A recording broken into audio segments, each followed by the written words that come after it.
Chosen one, anchor your spirit to what I am about to say right now. That thought you just had, the one telling you this message is not for you, silence it immediately. The enemy is working overtime today for one reason and one reason only. He knows what is written in this message. He knows what happens the moment these words land in your spirit. And he has spent the last 72 hours making you feel unworthy of hearing them. It all shifts today. The silence from heaven that felt like abandonment, the confusion that felt like punishment, the waiting that felt like rejection. But hear me clearly, it is not shifting because of luck. It is shifting because of what you have done, because of what you refuse to do, because of who you chose to remain, even when every circumstance told you to become someone else. You did not find this recording by accident. The algorithm did not bring you here. God did. And that is not a phrase I use lightly.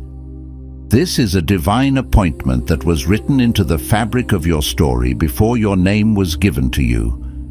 You are standing at a threshold that has never existed before in your life. Stay until the very last word, because in the next few minutes, I'm going to hand you the exact words God has reserved for this specific moment in your life. I'm going to walk you through the evidence that proves you have not been forgotten, you have not been disqualified, and you have not been bypassed. And at the end, I am going to give you the declaration that seals this new chapter shut, so the enemy cannot follow you into it. Do not click away. Your future self is begging you to remain, because if you leave now, you leave before the verdict is read, and the verdict changes everything. I know what the last 72 hours have felt like. The atmosphere around you has not simply been quiet. It has been dense, pressing, like something enormous is sitting just above you, and you cannot tell if it is about to crush you or if it is about to be lifted. Maybe you found yourself standing in a room full of people this week and feeling completely alone, performing a version of yourself that felt hollow, wondering how long you can keep doing this before something inside you breaks. Or maybe you have been lying in the dark at 3 hours in the morning, not anxious, not panicked, just still, with a heaviness in your chest that you cannot name and a question forming in the back of your mind that you are almost afraid to ask.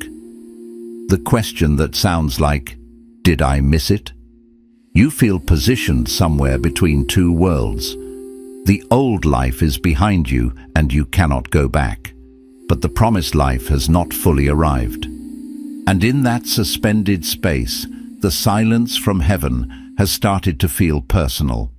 And in that silence, the enemy has been whispering a very specific lie.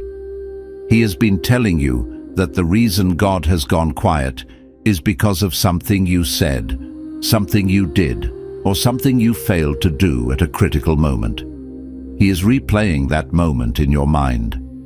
Maybe it was the conversation where you walked away instead of staying to fight for what was right. Maybe it was the prayer you stopped praying because you convinced yourself it was not working. Maybe it was the morning you rolled over and did not get up, and you told yourself it was just one morning, but the enemy recorded it and has been using it as evidence against you ever since. He is telling you that God has spoken over other people. God has moved for other people. But for you, the channel has gone quiet because of your failure. And now you are watching everyone else receive what was supposed to be yours. But I need you to hear what the scripture actually says about this moment. Isaiah 43:19 says, "Behold, I am doing a new thing. Now it springs forth. Do you not perceive it?" Listen to that word. Behold. That is not a word of history. That is not God pointing to something he did decades ago for someone else in another season. That is a word of immediacy, a word of presence. God is saying, look at what is happening right now, in this very moment, in this very season, for you. The new thing is not coming. According to this word, it is already springing forth. The question is not whether it exists. The question is whether you can perceive it through the fog of the lie you have been living inside. The silence you have been feeling is not God's absence, it is God's precision. When a surgeon is making the most important incision, the room goes quiet. Everyone holds their breath, not because something is wrong, but because something exact is happening. What you have interpreted as abandonment is actually the silence of divine surgery. He has been cutting away the last chains with a precision that required stillness. You think the moment you walked away was defeat. You think the prayer you let go of was failure. You think the morning you could not rise was a mark against you. But let me reframe your reality right now. That was not weakness. That was the moment your surrender became your weapon. That was the moment you stopped trying to carry what was never yours to carry, and you put it down. And when you put it down, heaven picked it up. And what heaven picks up, heaven finishes. The heaviness you feel right now is not the weight of punishment. It is the weight of something enormous about to be placed in your hands. You are not breaking under pressure. You are being prepared for weight that ordinary people were never built to carry. These words were not written for a crowd. They were written for you.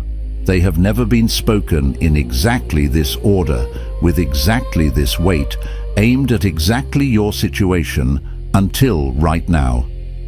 And the fact that you are still here, still watching, still holding on, even when everything in you wanted to let go, that is not desperation. That is your assignment. That is the proof that what God placed inside you refuses to die, regardless of what the enemy throws at it. You are not in a cycle. You are in a conclusion. And before I go any further, some messages don't just inform, they activate.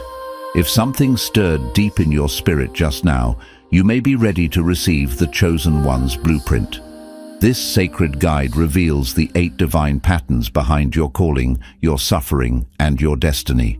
It also comes with the full audiobook, so you can absorb it during prayer, rest, or quiet moments with God.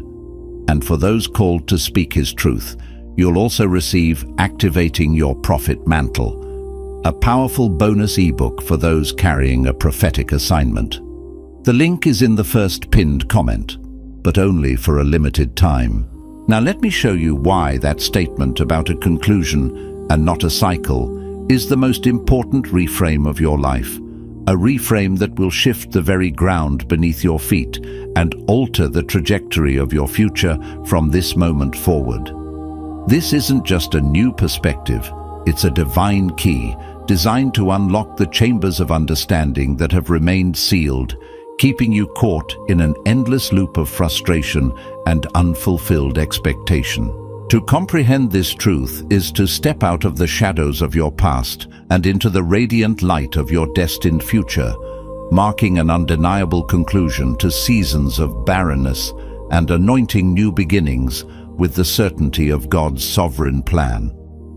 Most people who find themselves in your position make one critical error, a subtle yet devastating miscalculation that distorts their perception of divine timing and purpose.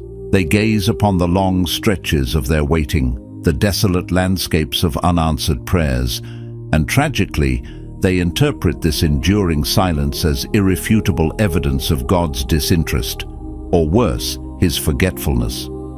They diligently tally the years, like an accountant reviewing a ledger, each number a painful mark against the promise they hold dear.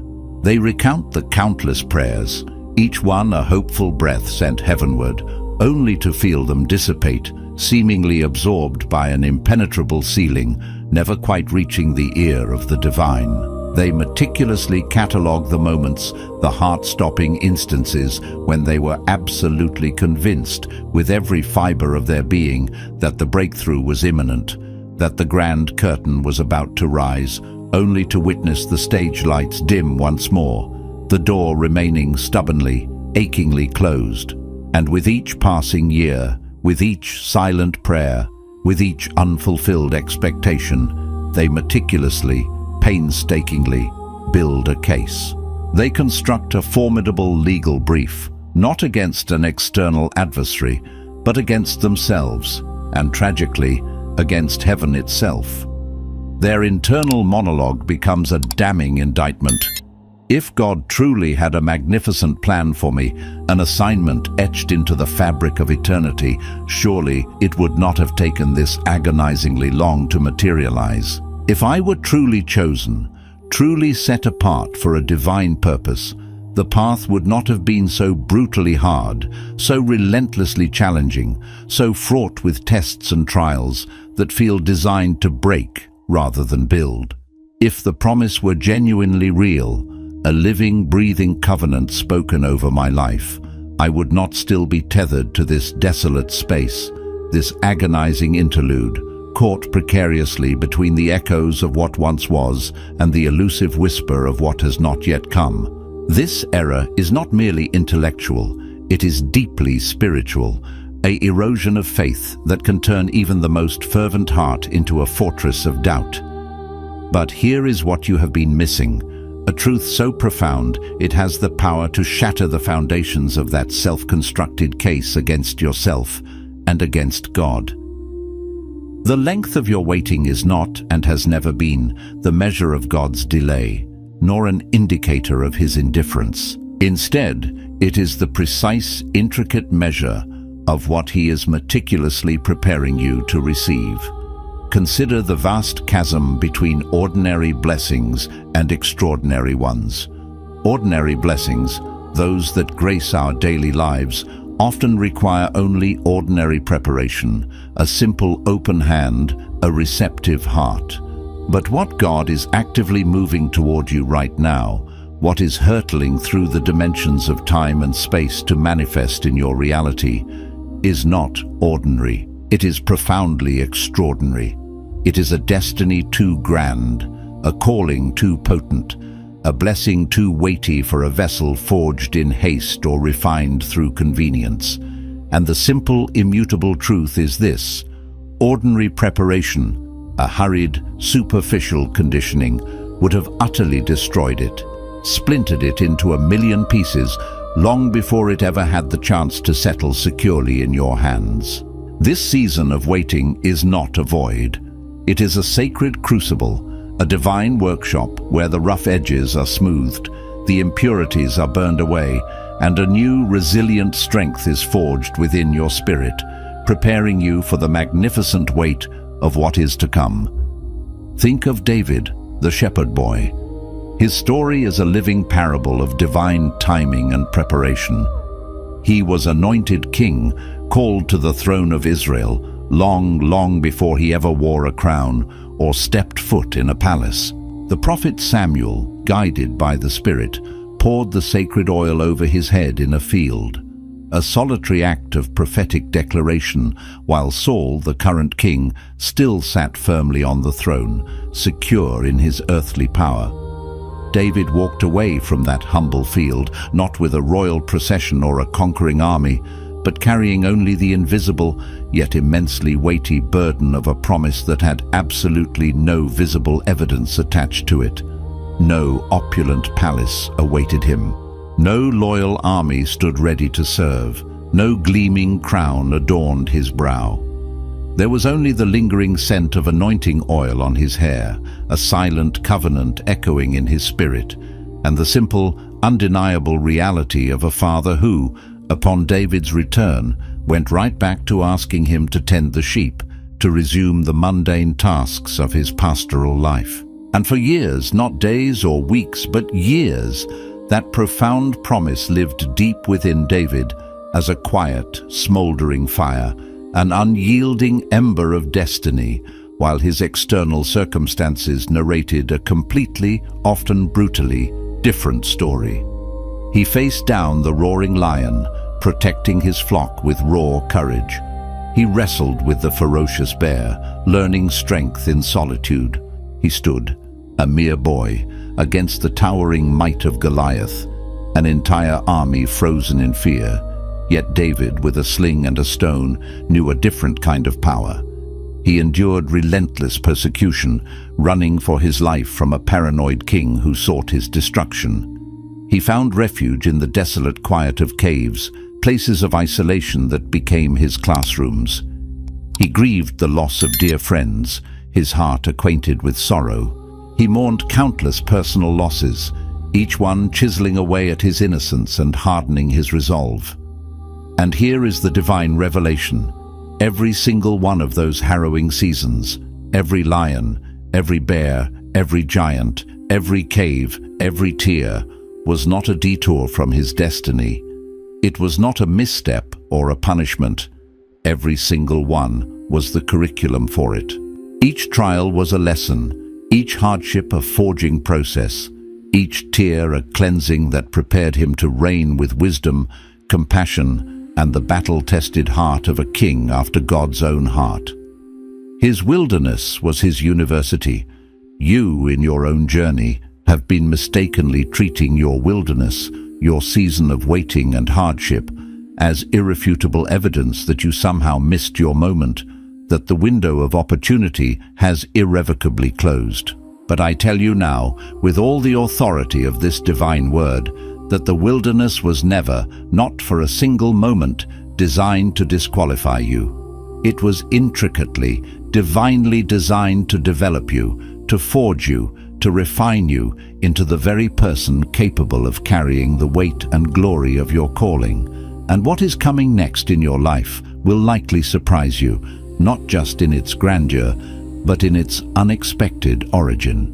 Because the very things you perceived as working relentlessly against you, the obstacles, the setbacks, the heartbreaks, have been, in a profound and mysterious way, working for you this entire time, meticulously shaping you for the magnitude of your breakthrough.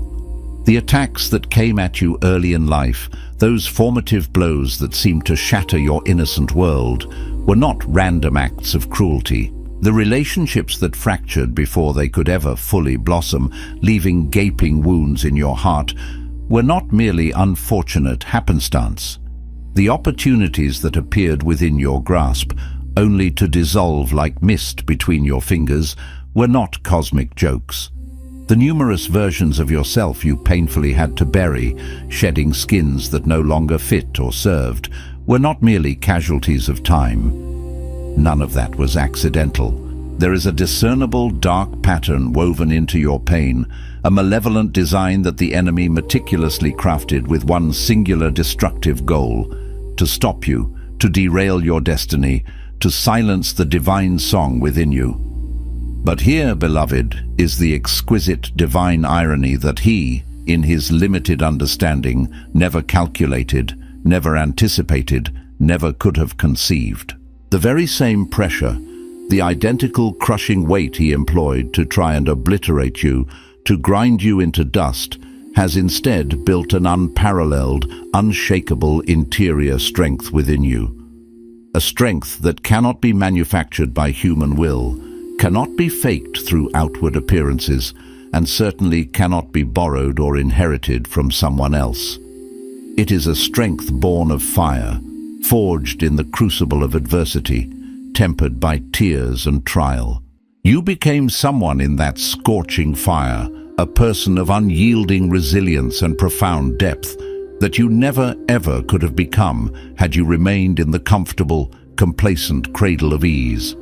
And the exalted throne, the powerful platform, the magnificent calling God is deliberately, purposefully walking you toward, requires precisely the person that fire created. It demands a spirit that knows the weight of hardship and the unwavering power of endurance. But here is where it goes deeper, far deeper than mere external circumstances, and I need you to stay with me through this crucial, sensitive point, because this is precisely where most people, finding the truth too confronting, too demanding, too raw, instinctively turn away. It is not just the external attacks, the overt battles, the visible wounds that shaped you into the formidable soul you are becoming. It is what you chose to do with them internally, in the hidden chambers of your heart and mind. This is the pivot point, the true test of spiritual mettle, because many people enter the refining fire, enduring its agonizing heat, only to emerge hardened, bitter, their spirits calcified by resentment, their hearts armored against future pain. Many people journey through the barren landscape of the wilderness, experiencing its desolate beauty and its profound isolation, only to exit, not refined, but cynical, their trust eroded, their hope withered into a brittle husk. Many people experience the profound, often deafening silence you have been living in, the kind of stillness that begs for a divine whisper, and in that absence they conclude, with a resigned finality, that God is not trustworthy, that faith is merely a hollow performance, an elaborate charade for the naive, that hope is nothing more than a carefully constructed lie, cleverly told to keep people passive, subservient, and easily managed. But you, my dear friend, are still here. You did not harden.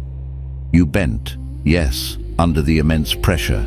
You curved and swayed like a mighty tree in a tempest, but you did not break. You questioned. Yes, your mind wrestled with doubt. Your heart cried out for answers in the darkness, but you did not abandon your post. You did not forsake your God. You wept.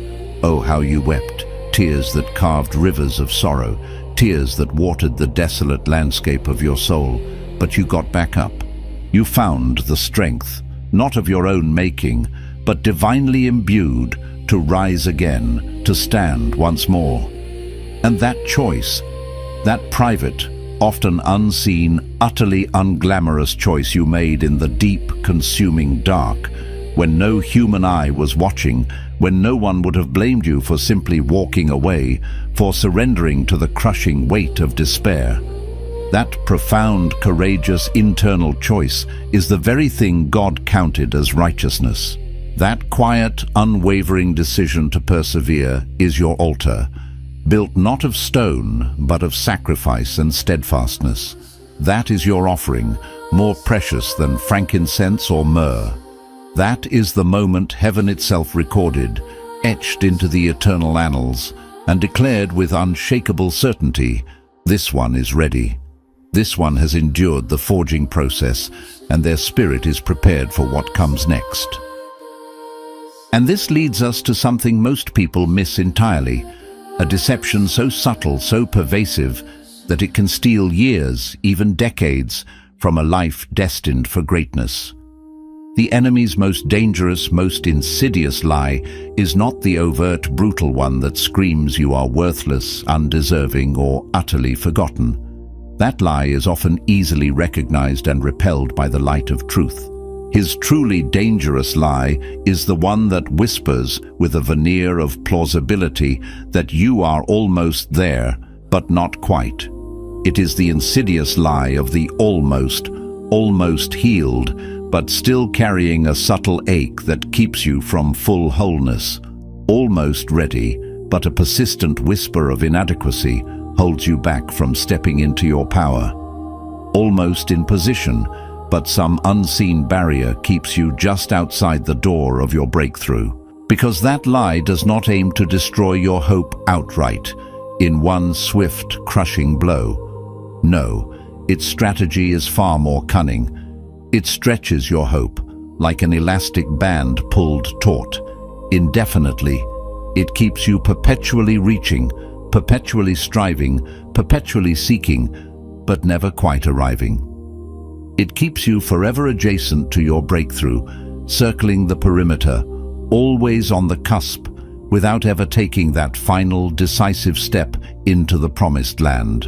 And the longer you live in this spiritual purgatory of almost, the more familiar, the more normalized it begins to feel. Until one day, almost imperceptibly, you stop expecting the full, abundant thing God promised you, the complete, unadulterated manifestation of His glory. And in a desperate act of self-preservation, you begin to negotiate, to compromise, to shrink the magnificent vision of what God placed in your heart, settling for a smaller, more manageable, less terrifying version of what was originally promised. This is a tragic surrender, a quiet capitulation that robs you of your divine inheritance. Do not negotiate. Do not, under any circumstances, shrink the glorious vision that God Himself impressed upon your spirit to fit the perceived constraints of the delay you've experienced. That delay was never, for a single moment, a revision of the promise itself, a divine retraction of what was spoken over you. It was, rather, a profound, necessary, and purposeful refinement of you. A meticulous preparation of the vessel, not a reduction of the treasure. Coming up, the hidden posture that has been subtly, silently, sealing your delay in place without you even knowing it. And once you see it, truly see it, you cannot unsee it. It will illuminate a truth that transforms everything. Stay with me, because here is where the real turning point lives, the crucial juncture where destiny pivots on a knife's edge.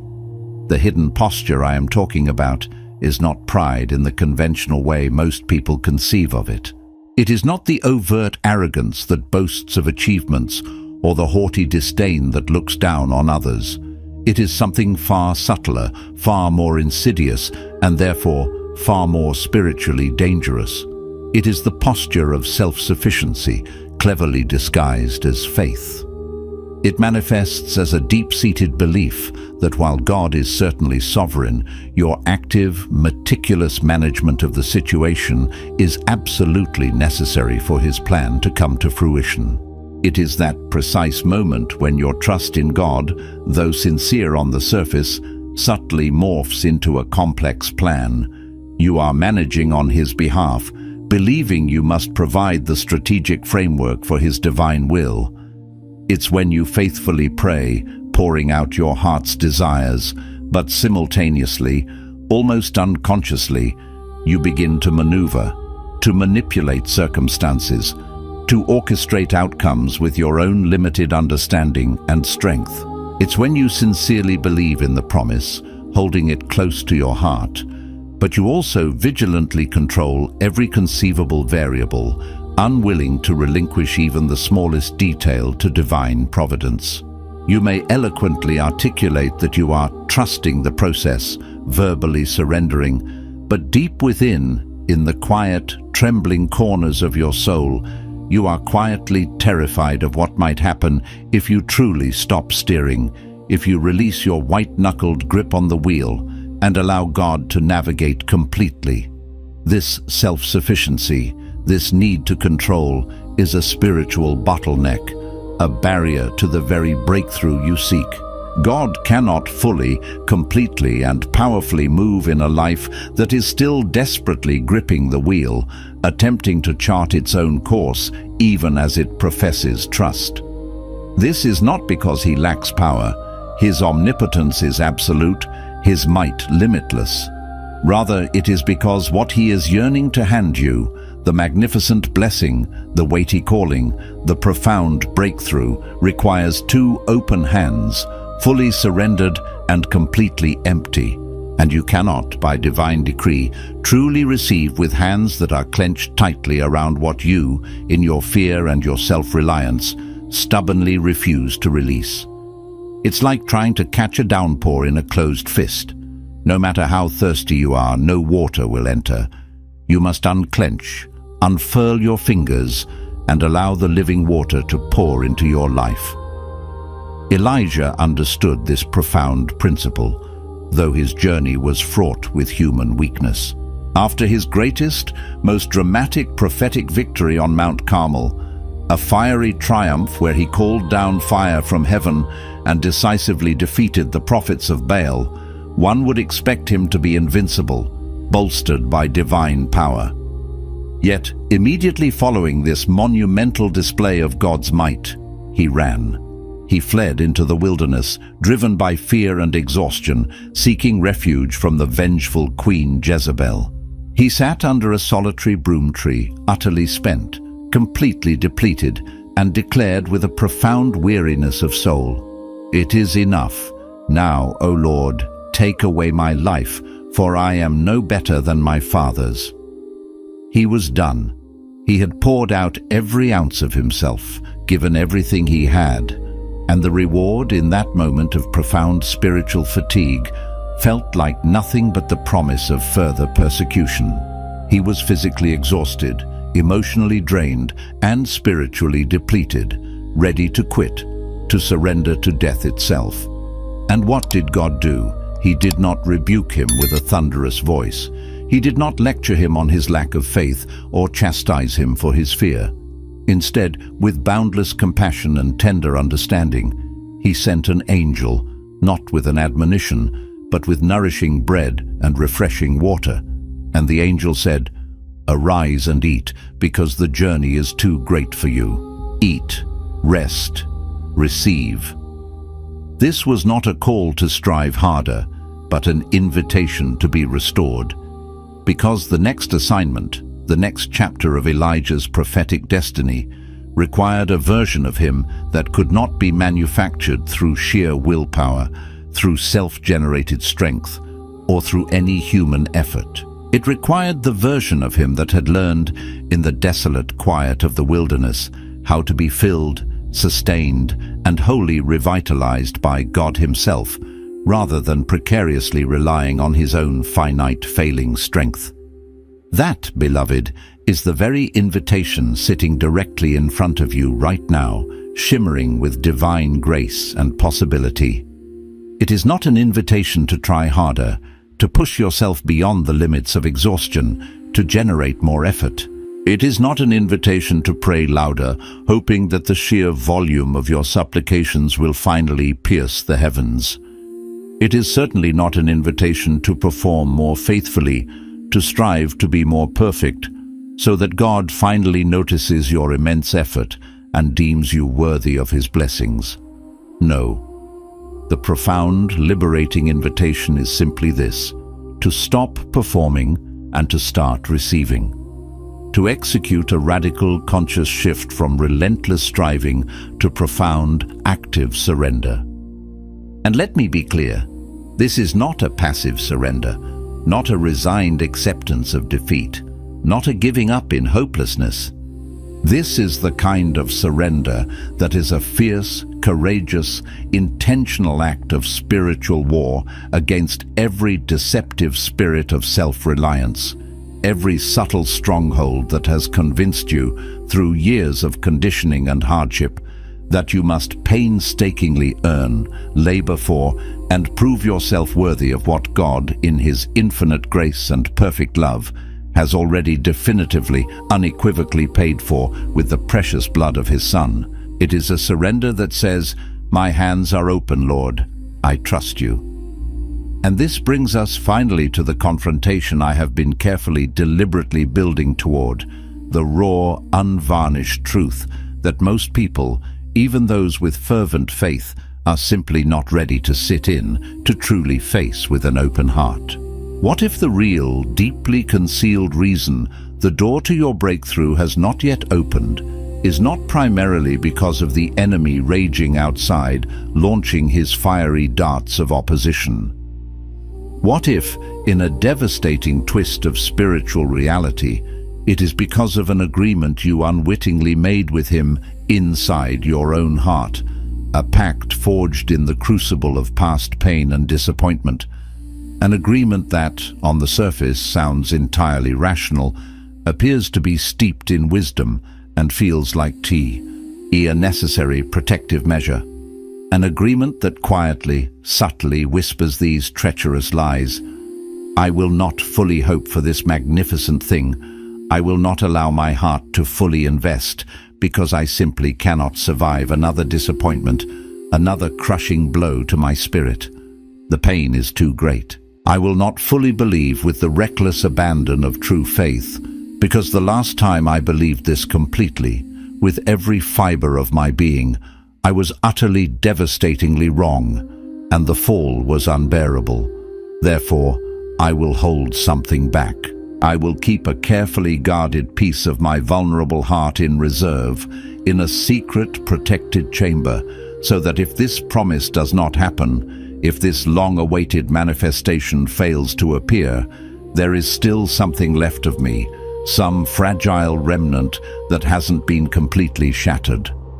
That insidious self-protective agreement, born of woundedness and fear, is not the enemy's external assault, nor the weight of your past, nor the lingering impact of people who hurt you. That agreement, which masquerades as wisdom and protection, is actually the lock on the door. It is the very thing standing directly between you and the full, unrestrained reception of the magnificent destiny God has so carefully, so lovingly prepared for you.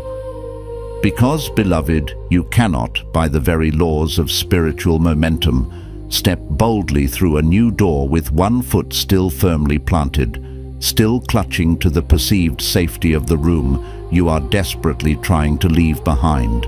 You cannot fully inherit the glorious new thing, the profound new season, the unparalleled new identity, while simultaneously, subtly, subconsciously, insuring yourself against the potential failure of it. Your divided heart creates a chasm that cannot be crossed. This is where it becomes deeply, acutely personal, and I am asking you with every fiber of my being to stay in this discomfort, to lean into this spiritual friction, because the other side of it, just beyond this moment of profound self-confrontation, is the breakthrough you have been tirelessly praying for, the liberation your spirit has yearned for. The faith God is asking for in this decisive hour is not cautious, calculating, or tentative. It is not measured, weighing risks and benefits with a prudent eye. It is not hedged, holding back a percentage for contingencies or escape routes. No. The faith God is calling forth from you now is the kind of faith that looks like utter foolishness, pure madness, to everyone watching from the outside, to those who operate solely by the limited logic of the natural realm. It is the kind of faith that Peter walked in, that daring, audacious step he took when he left the relative safety and comfort of the boat in the midst of a raging storm. He didn't step out after Jesus meticulously explained the physics of water walking, after offering a scientific breakdown of how a human body could defy gravity on liquid. He didn't wait for someone to provide him with an intricate theological framework for such an impossible miracle. No, he stepped out because the voice he heard, the authoritative, loving call of Jesus, was worth more, carried more weight, held more truth than the perceived security of the boat, the logical warnings of his companions, or the tangible fear of the storm. And the moment his foot hit the water, the ultimate miracle was not merely that he walked, which was astounding enough. The profound foundational miracle, the true act of divine activation, was that he left. He dared to relinquish the known for the unknown, to exchange the illusion of safety for the reality of divine invitation.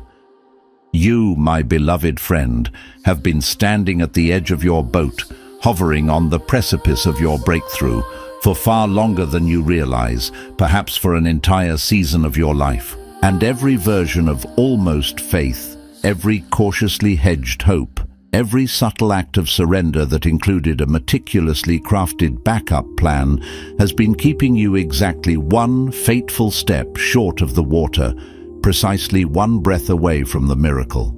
And what I am telling you today, in this sacred, pivotal moment, with everything I carry as the bearer of this profound word, is that the water holds. It holds for you. It held before you ever arrived at this edge, before you even conceived of this possibility, and it will hold steadfastly after you take that courageous, definitive step. But there is an immutable condition, a necessary act of alignment. You have to step. You have to commit fully, wholeheartedly, with both feet and an unreserved heart. And here is the final thing, the ultimate revelation, the truth I have been saving for this exact, divinely appointed moment.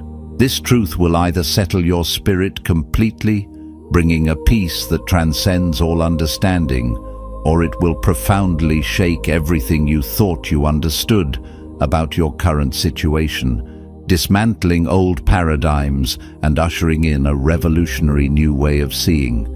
You have been tirelessly praying for God to change your external circumstances, to shift the landscape of your life, to alter the people, places and situations surrounding you. You have been asking him to move the mountain that stands as an imposing barrier in your path, to level the obstacles, to clear the way. You have been diligently seeking the blessing, searching for the tangible manifestations of his favor in your outer world. But all this time, in his profound wisdom and infinite love, God has been trying to change your identity. He has not been focused on merely moving the mountain. He has been patiently, powerfully trying to show you, to reveal to you that you are the mountain mover, imbued with his authority and power. He has not been primarily concerned with delivering the blessing to you. He has been trying to introduce you intimately and irrevocably to the blesser who lives inside you, the wellspring of all good things that resides within your spirit. And the singular, profound reason the external landscape of your life has not shifted in the way you expected, has not bent to your fervent prayers, is because you have not yet fully, completely, and unequivocally inhabited the internal truth of who he said you are. You haven't fully worn the royal robes of your spiritual identity. The delay you have experienced is not geographic, not tethered to a specific location or a physical boundary. It is not financial, not solely contingent on a bank balance or material resources. It is not fundamentally relational, not solely dependent on the actions or inactions of others. No, the delay is, at its core, revelatory. It is a delay in revelation, a pause until you fully grasp, fully internalize, and fully become the truth of your divine identity. The moment you step into the full, unshakable weight of your identity in him, not the curated version you perform for others, not the guarded version you retreat to when things are comfortable and good, but the raw, authentic, divinely imprinted version that stands unbowed in the very middle of the raging storm and declares with unwavering conviction, "I know who I am, and I know whose I am." In that transformative moment, the circumstances do not just shift gradually. They collapse, they crumble, they fall away. At the mere sound of a name they already profoundly know, your name. The name that was written in the Lamb's Book of Life before the foundations of the earth were laid. The name that echoes with divine authority. The name the enemy has spent your entire life, every cunning strategy, every whisper of doubt, trying desperately to make you forget. You are not waiting to become someone new, someone more worthy, someone more prepared. You are being unveiled, stripped of every false layer, every misconception, every self-imposed limitation, as exactly who you already eternally are in Christ. If you are watching this and your spirit is burning with an uncontainable fire, if tears are sitting somewhere deep in your chest, pressing for release, tears that you cannot fully explain, if something profound within you just rose up and resonated with a resounding yes, then do not, I implore you, do not let this sacred, pivotal moment pass without anchoring it deep within your soul. Come back to this message, revisit these truths, allow them to saturate your spirit. Share it with someone who is standing in the same suspended space, caught between the echoes of a divine promise and its elusive fulfillment. And if you are ready to go deeper, to truly explore who God designed you to be and why your unique story unfolded exactly the way it did, everything you need is in the first pinned comment. But remember, this profound opportunity, this divine key, will not be there forever. But right now, before you move, before you take another step into the noise of your day, place your hand over your heart and speak this with me, letting each word resonate with the power of your awakened spirit. I release every agreement I made with disappointment. I release every self-protective lie I mistakenly called wisdom. I release the version of myself I meticulously built to merely survive what God divinely designed me to overcome. I step out of the boat. I step into the water, I step into the fullness of who I was created to be before my name was spoken, before the wound was formed, before the enemy wrote a single word of his twisted, deceitful version of my story. I declare that the silence is broken. I declare that the delay is finished. I declare that what God powerfully placed in me cannot be contained, cannot be stopped, cannot be returned to the ground empty. I am not almost there. I am already walking in it. The verdict has been read in the courts of heaven, and it says, I am chosen, I am covered, I am exactly on time, and the best chapter of my life does not begin tomorrow. It begins with this breath, this moment, this declaration, and nothing that follows me into this new season has permission to remain. It is done. Now walk in it.